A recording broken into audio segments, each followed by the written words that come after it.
Ni shangwe la wachimbaji wadogo katika mgodi wa Dilifu uliopo manispaa ya Mpanda mkoani Katavi mara baada ya kuokolewa kwa mchimbaji mwenzao aliyefikiwa na kifusi asubuhi ya Aprili 17, huku zoezi la kumtafuta mwingine likiendelea. Kutoka manispaa ya Mpanda mkoani Katavi, hii ni Wasafi Media na mimi ni Neema Huseni. Siku ya jana mida kama ya saa 3, saa 4 tulipata changamoto ya ajali katika duara hilo. Lakini vile vile kuanzia muda huo tulianza hatua ya uokoaji. Tunashukuru wawekezaji wetu. Tumeshirikiana nao kwa ajili ya kuokoa, kwa sababu waliofukiwa mahali kwenye duara hilo walikuwa ni wawili.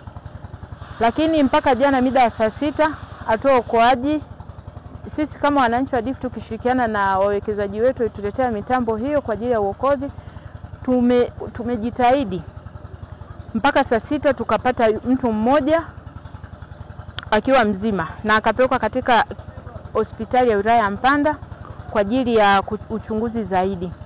Kwanza walikuwa watatu. Waliingia kama kukagua kwa ajili ya kufunga duara. Baada ya kutokea ile ajali, mmoja akapanda faster. Alikuwa kwenye stenti. Sababu duara huwa lina stenti. Kwa hiyo akatoka hajapata na jambo lolote. Wale wawili ndio wakafikiwa mafundi wote. Kwa hiyo toka jana asubuhi, mmoja ametoka saa 5 usiku, ndio Filipo. Ametoka akiwa mzima akapelekwa hospitali kwa ajili ya uchunguzi zaidi. Pale hii mmoja hajaonekana. Ila matarajio yanaonyesha kuwa yupo karibu ataonekana na yeye. Wale unajua sasa mazingira masika. Kwa hiyo maduara mengi asilia huwa unaweza kusema ni mteremkoni pale, huwa anaweza katunza maji kule chini au la. Hapo unaweza kukuta labda ni pabovu. Huyu bwana ni fundi. Unaona, kwa hiyo anaenda kuangalia. Alikuwa anaenda kuangalia sehemu ya kufanyaje?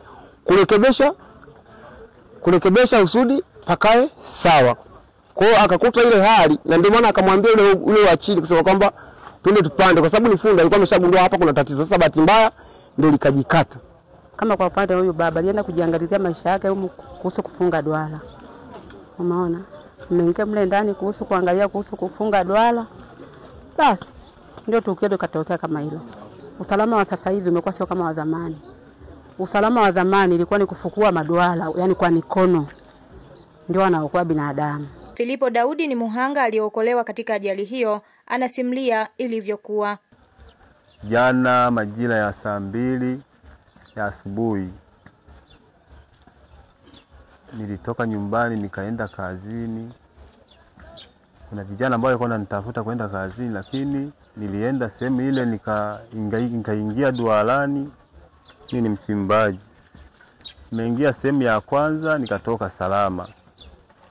Baada ya hapo kuna sehemu moja hivi nilikuwa na kazi kama kwenda kujirekebisha kama ufundi, kwenda kufunga duara. Baada ya kufika hapo nikasema kwamba bado wanatopoloa, ngoja niingie nifanyaje, nichukue kipimo cha magugu ambao tunaoingizaga mle duarani. Baada ya hapo niliingia kuwaona. Nilipomaliza kuwaona ambao wanje, nikashuka chini, nikachukua tochi nikashuka chini. Kwa kweli niliingia duarani sikumaliza hata dakika 5. Nilimkuta yule wa mle chini ambaye alikuwa anapakia mavifusi anatoa. Baada ya kuangalia dalili ya mle nikaona kwamba hapa usalama hapa haupo. Nikamwambia bwana, tupande. Hapa usalama hautoshi. Kabla hajaanza kufanya maandalizi ya kutoka, kile kifusi kikaanza kushuka. Mimi nikawa nimedaka kamba kupanda kwenda juu. Baada ya kudaka ile kamba nikafanikisha kupanda hapo juu, lakini ile ndio iliniwahi yale mavifusi yale. Baada ya kuniwahi kuja kumwangalia mwenzangu imeshamfukia urefu wa kiuno, na mimi ikawa imeshanifukia urefu wa magoti katia na baadhi ya mauchafu mengine masiti yakawa amenibana kifua, na mengine alikalia hapa shingoni. Nilipomaliza kuyatoa yale, na miguu nikavuta ile miguu ikatoka. Mwenzangu alikuwa hana balance ya kuitoa zile miguu. Ikaonekana pale, mimi nikajivuta kwenda hapo juu. Kuja kupiga tochi kwa juu hivi, mlango hamna wa kutokea kwa juu, umeshajiziba. Sasa nikamwambia jamaa yangu, mlango wa kwenda juu hauonekani. Kwa tunafanyaje? Baada ya muda mchache wakawasha compressor, ilikuwa pipe ambayo ipo nje, ambayo pipe ilikuwa imo ndani, ambayo ilikuwa tunachukulia kama hewa safi. Ilikuwa nawasha muda mwingine tunachukua hewa safi kutoka kwenye compressor. Muda huo wakawasha na ile compressor, tukawa tunapata hewa. Sasa toka muda ule ilikuwa kama saa 3. Mimi nikuja kutoka Dualani mida ya saa 6 usiku. Ombi kubwa la wachimbaji wa eneo hilo ni kuiangukia serikali kuhusu vifaa vya kisasa vitakavyowasaidia pindi zinapotokea ajali za namna hiyo. Tuwezeshe vifaa hata kwa mikopo inawezekana. Ajali kama inatokea kama hii, kabla ya kule kupata taarifa, mkuu wa wilaya, mkuu wa mkoa hajapata taarifa, anakuta huku kazi inaendelea ya uokozi. Kwa ndio muomba Mama Samia hili atuangalie sisi kama watu waadilifu, ajaribu kutuona. Na muomba sana, tuko chini ya miguu yake, atuangalie sisi kama Kagera Group tupo huku tunaongea. Kwa watu angalie sana na tuweze kupesheka vifaa kama hivi, kwa sababu vifaa hivi vitakuwa vinatusaidia kuokoa mapema kabla mtu hajazurika. Wito kwa serikali. Serikali ya Mama Samia ya Jamhuri ya Muungano wa Tanzania, tunaomba iwekeze sana katika Wizara ya Madini kwa ajili ya kutuangalia sisi wachimbaji wadogo wadogo, kwa ajili ya kuangalia na kwa ajili ya kuwekeza kwa sisi wachimbaji wadogo wadogo, adha kama hizi zisiweze kujirudia. Ikiwezekana hata vifaa vya kisasa tuweze kuvipata kwenye migodi mama kama hii. Kubwa zaidi kitu kinachomisi sana pale, tulikuwa tunaomba ingeletwa blower ambayo inaweza ikasaidia hewa, kwa sababu pale kwa kupulizia, kwa kusupport watu waendelee kusurvive kwa mle ndani wanatumia compressor, ila upepo wa compressor sio mzuri kwa hewa. Ule ni upepo ambao unakuja unatakiwa support diga muda wa kuchoronga, lakini sio hewa kwa binadamu.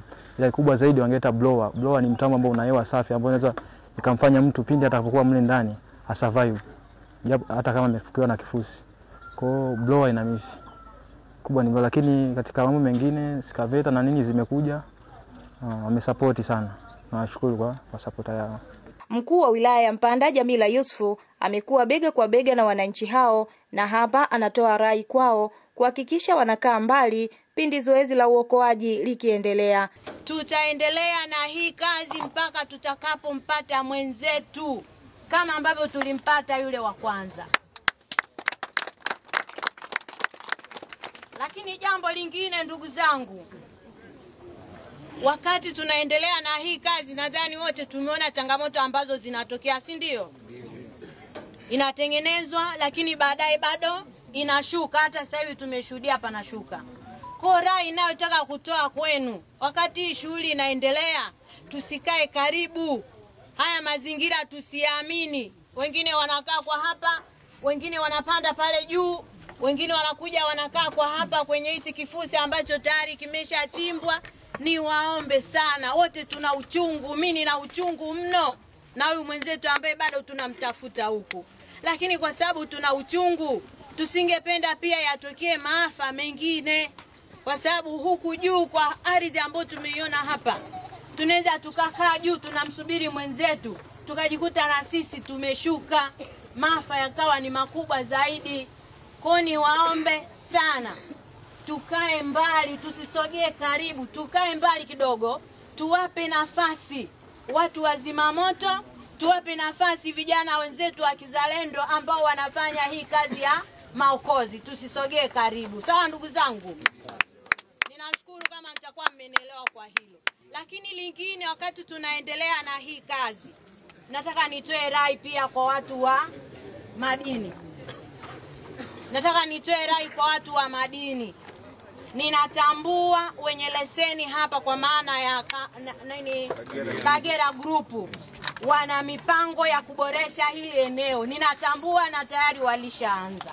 Lakini ninachotaka niwaagize watu wa madini washirikiane kwa karibu sana na watu wa Kagera Group, ili ile mikakati yao walioiweka kwenye ile eneo iweze kukamilika kwa wakati, na vijana hapa muweze kufanya kazi mazingira yakiwa salama na yakiwa bora.